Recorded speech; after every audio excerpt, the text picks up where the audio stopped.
Good morning everyone, welcome back to my channel. तो finally we are at the stage जहां से हम engineering mathematics का syllabus शुरू कर सकते हैं after completing all the basics related to the matrices. तो जो सबसे पहला सिलेबस है जो इंजीनियरिंग मैथमेटिक्स में आता है, that is the Gauss elimination method, that is related to the solution of system of linear equations. तो ये ओनली इंजीनियरिंग मैथमेटिक्स के लिए हेल्पफुल नहीं है, ये बीएससी वाले जो स्टूडेंट होंगे उनके लिए भी हेल्पफुल है।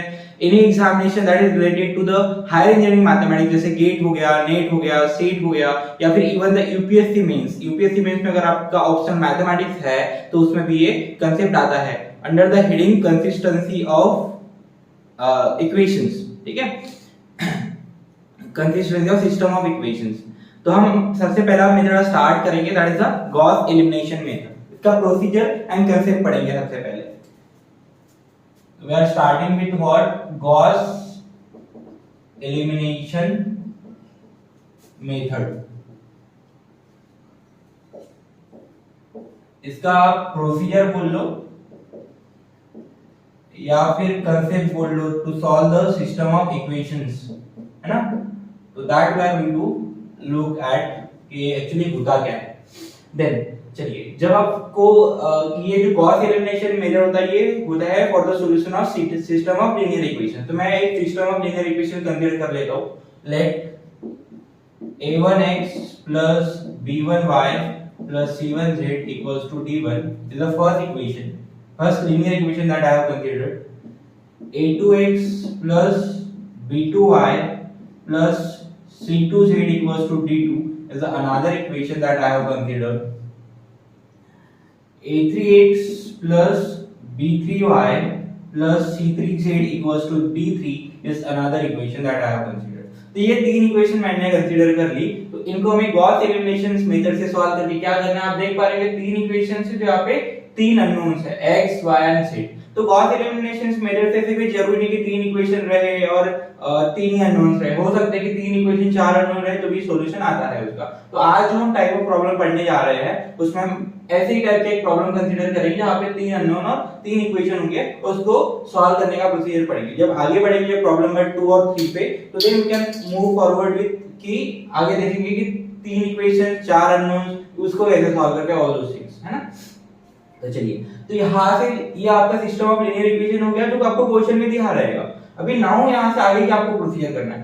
तो पहला प्रोसीजर होता है to construct equation that is ax equals to b। यहाँ पे ax और b तीनों मैट्रिक्स होते हैं। तो a मैट्रिक्स में क्या चीज आएगी, तो जो a मैट्रिक्स है इसको कोएफिशिएंट मैट्रिक्स बोला जाता है। कोएफिशिएंट मैट्रिक्स क्यों बोला जाता है, क्योंकि a मैट्रिक्स में आपके x, y और z के कोएफिशिएंट आते हैं। तो पहला वाला जो इक्वेशन है उसमें x, y, z के जो कोएफिशिएंट रहेंगे वो इसके पहले रो में आ जाएंगे। तो a1, b1 और c1 are nothing but the coefficient of x, y, z in the first row. तो यहाँ पे फर्स्ट रो में आ जाएंगे, है ना। फर्स्ट इक्वेशन में तो फर्स्ट रो में आ गए। देन सेकंड इक्वेशन में जो कोएफिशिएंट है x, y, z के वो सेकंड रो में आ जाएंगे, that is a2, b2, c2। उसके बाद थर्ड वाले इक्वेशन के कोएफिशिएंट आपके थर्ड रो में आ जाएंगे, that is a3, b3 and c3। तो ये बन गया आपका matrix A, that is called as coefficient matrix. ठीक है, और ये जो दूसरा मैट्रिक्स है that is x is nothing but called as matrix of unknowns. यहाँ पे इन इक्वेशन में अननोन क्या है, किसकी वैल्यू निकालना है हमें, तो that nothing x, y and z, those are the variables and those are the unknowns also, उनके हमें वैल्यू निकालना है, राइट। तो यहाँ पे आएंगे आपके x, y and z। तो अब आप पूछेंगे सर आप ऐसे कैसे इन इक्वेशन को डायरेक्ट मैट्रिक्स के फॉर्म में लिख सकते हैं, कोई प्रोसीजर तो होगा ना इसका, हमने कुछ मैथमेटिक्स के फंडे अप्लाई होते होंगे। हाँ, तो इसमें ना रिवर्स मल्टीप्लिकेशन अप्लाई हुआ है। देखिए इस मैट्रिक्स का ऑर्डर क्या है, दैट इज इसमें तीन रो और तीन कॉलम है, राइट। और इस मैट्रिक्स में 1, 2, 3 रो और एक कॉलम है। और लास्ट वीडियो में हमने पढ़ा हुआ था दैट इज कि अगर number of row columns in the first matrix match कर जाते हैं number of row in the second matrix, तो आपका मैट्रिक्स मल्टीप्लिकेशन क्या होता है, पॉसिबल होता है, राइट। तो इन दोनों का मल्टीप्लाई कर पाएंगे। और आपको पता होगा मल्टीप्लिकेशन करते समय क्या होता है, आप हमेशा पहले मैट्रिक्स से रो लेते हैं और सेकंड मैट्रिक्स से क्या लेते हैं, कॉलम, है ना।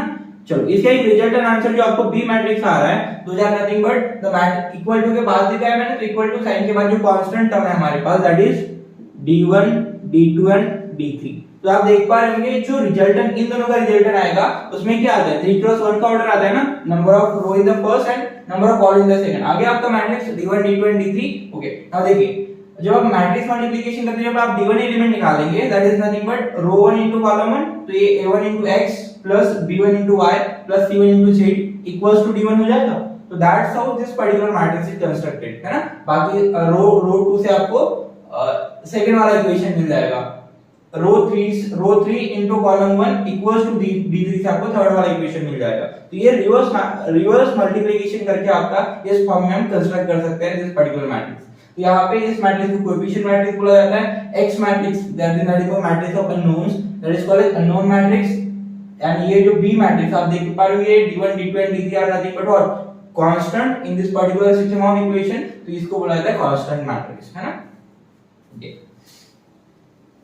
नाउ यहाँ से you have the values of A and B and X in the matrix form, right? Okay. तो इसका सेकंड स्टेप जो होता है to convert this particular matrix into the augmented matrix। तो augmented matrix क्या होता है? augmented matrix के फॉर्म में उन मैट्रिक्स को लिखेंगे। तो और augmented matrix is denoted by C। तो C क्या होता है एग्जैक्टली आपका? C is nothing but the composition of matrix A and B। C matrix जो होगा आपका that is nothing but the composition of matrix A and B। तो अब C मैट्रिक्स को थोड़ा बना लेते हैं हम लोग, है ना।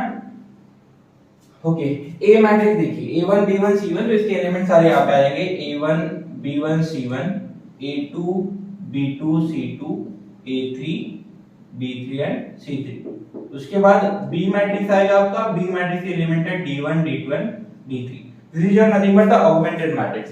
अब इस ऑगमेंटेड मैट्रिक्स में जो A मैट्रिक्स है, A वाला मैट्रिक्स, A मैट्रिक्स का अगर आपने A वाला मैट्रिक्स छुपा दिया तो A मैट्रिक्स है, तो दिस पर्टिकुलर A मैट्रिक्स को आपको इक्लोन फॉर्म में कन्वर्ट करना है। इक्लोन फॉर्म का मतलब क्या होता है?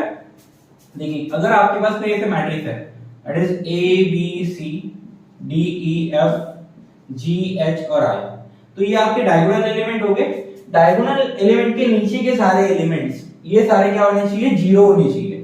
मतलब बेसिकली ये मैट्रिक्स कौन सा हो गया? Upper triangular matrix. और अपर ट्रायंगुलर मैट्रिक्स को ही इक्लोन फॉर्म बोला जाता है। अपर ट्रायंगुलर मैट्रिक्स को क्या बोला जाता है? Echelon form. तो ये वाला A मैट्रिक्स को आपको by the process of elementary transformation that is row transformation and column transformation से आपको इस फॉर्म में कन्वर्ट करना है एंड देन अगेन रिकंस्ट्रक्ट करना है in the form of A equals to B this particular form, है ना। उसके बाद चलो एक वन बाय वन आपको मैं बता दे रहा हूं कैसे क्या होता है ये। इसके बाद क्या स्टेप है आपका? Convert above matrix into echelon form. Echelon form is nothing but upper triangular matrix, ठीक है। अपर ट्रायंगुलर मैट्रिक्स में आपको A मैट्रिक्स को कन्वर्ट करना है, ओके। उसके बाद आपका ये कैसे दिख जाएगा मैट्रिक्स C मैट्रिक्स ऐसे दिखेगा A1 B1 C1 0 0 B2 C2 0 C3, है ना, इनटू सॉरी यहां पे आपके एलिमेंट्स आएंगे D1 D2 एंड D3। तो ये आपका हो गया इक्लोन फॉर्म में कन्वर्ट कौन सा? A matrix. नाउ आप देख पा रहे होंगे अगेन इस मैट्रिक्स को आप रिकंस्ट्रक्ट कर सकते हैं। चलिए आगे बढ़ते हैं थोड़ा सा।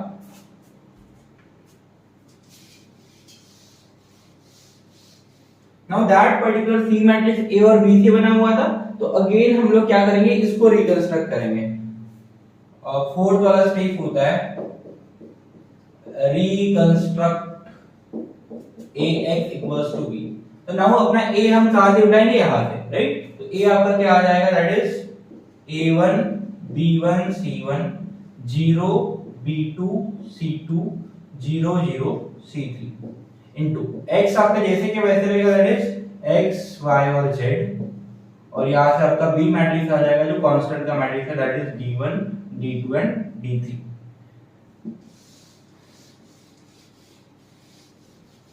नाउ नेक्स्ट क्या होता है? आपने जैसे इक्वेशन को मैट्रिक्स फॉर्म में कन्वर्ट किया था इस इक्वेशन के फॉर्म में। नाउ इन इक्वेशंस, ये वाला जो इक्वेशन है मैट्रिक्स फॉर्म का, इसको इक्वेशन के फॉर्म में कन्वर्ट करेंगे। तो देखिए अगर आप मल्टीप्लाई करेंगे सेम वे से तो रो 1 इनटू कॉलम 1 हो जाएगा, तो a1x plus b1y plus c1z equals to d1 पहला इक्वेशन मिल जाएगा आपको। सेकंड इक्वेशन क्या मिलेगा, 0 इनटू x1 0 हो जाएगा, फिर b2 इनटू y, तो b2 into y plus c2 into z equals to d2, और लास्ट में 0 इनटू x 0, 0 इनटू y 0 और c3 into z, c3 into z equals to d3। यहां से आपकी z की वैल्यू आपको मिल जाएगी easily, that is d3 by c3, right. अगर आपको z की वैल्यू मिल गई यहाँ पे, तो z की वैल्यू आप इस इक्वेशन में पुट करके क्या निकाल सकते हैं, y की वैल्यू, और आपके पास z और y की वैल्यू रहेगी तो आप इस इक्वेशन में पुट करके x की वैल्यू निकाल सकते हैं। तो आपके पास सारे अननोन्स निकल जाएंगे जो आपके निकालने थे, राइट। तो ये कंप्लीट प्रोसीजर होता है to solve the system of linear equation by Gauss elimination method, है ना। तो इसका एक प्रॉब्लम पढ़ेंगे हम लोग। चलो, thank you so much for watching my video.